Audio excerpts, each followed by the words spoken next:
You know how we often look to horoscopes for a little sneak peek into our fate?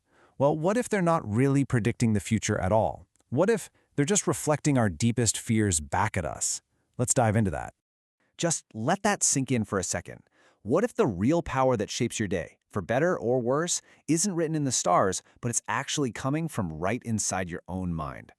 It's a super familiar feeling, right? You glance at your horoscope, and it warns you about a challenging day or some unexpected conflict, and your stomach just drops. You immediately start looking for trouble, and suddenly that vague prediction feels less like a bit of fun and more like the absolute truth. And then, sure enough, you have a small disagreement at work, or you spill your coffee, and bam, your brain connects the dots. That vague warning now feels incredibly spookily accurate. But is it really? Or is something else going on? Okay, to really wrap our heads around how our mindset shapes our reality, we're going to use a really cool metaphor. Let's call it the glass bridge. It's a simple but brilliant way to see how our inner world actually creates our outer world. So, picture this. You're high up, way above a valley. The view is just incredible.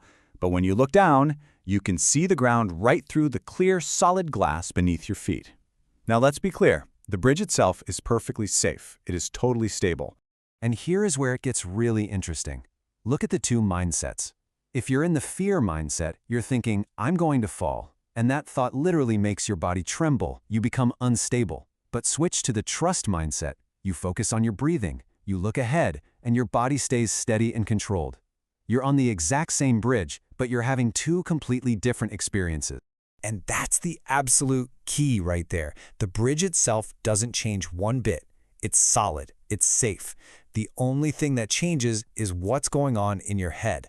The danger is created internally. Your thinking literally changes how you walk. So, what in the world does this whole glass bridge metaphor have to do with that horoscope you read this morning? Well, let's connect those dots.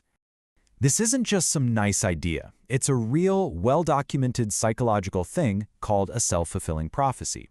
It's basically when a belief you have about the future makes you act in ways that, well, make that exact thing come true. You literally fulfill the prophecy yourself.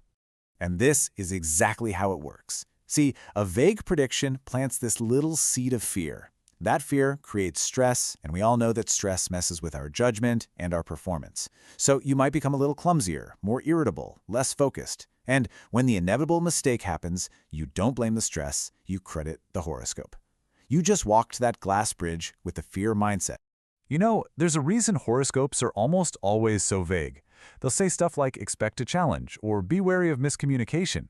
Our brains are basically pattern-matching machines, so when you give them a vague clue like that, they go on a mission to find any evidence to make it fit, and they conveniently ignore all the moments when things were going perfectly fine. Now, this is a really important point. This is not about being blindly optimistic or pretending that real risks don't exist. Of course they do. It's about consciously choosing where you put your focus so that you are in charge of your actions, not your fear. It's actually a really powerful strategy. It all comes back to that bridge, doesn't it? It's about not staring down into the abyss of everything that could go wrong. Instead, it's about looking forward, focusing on your very next step, and just trusting that you know how to walk. You are in control, not some prediction. And this really brings us to the most powerful takeaway of all. What if a horoscope isn't a prophecy at all, but it's just a mirror, a tool that shows you what you're already anxious about? So when it warns of a financial challenge, maybe it's not predicting your future. Maybe it's just reflecting your own current fears about money. So I'll just leave you with this final thought. The second you see a horoscope not as your destiny, but just as a reflection of your own fear, you take all your power back. So what would change for you if, instead of always bracing for a fall, you simply decided to trust yourself to walk your own bridge? Click the subscribe button and activate the bell to ensure you don't miss anything.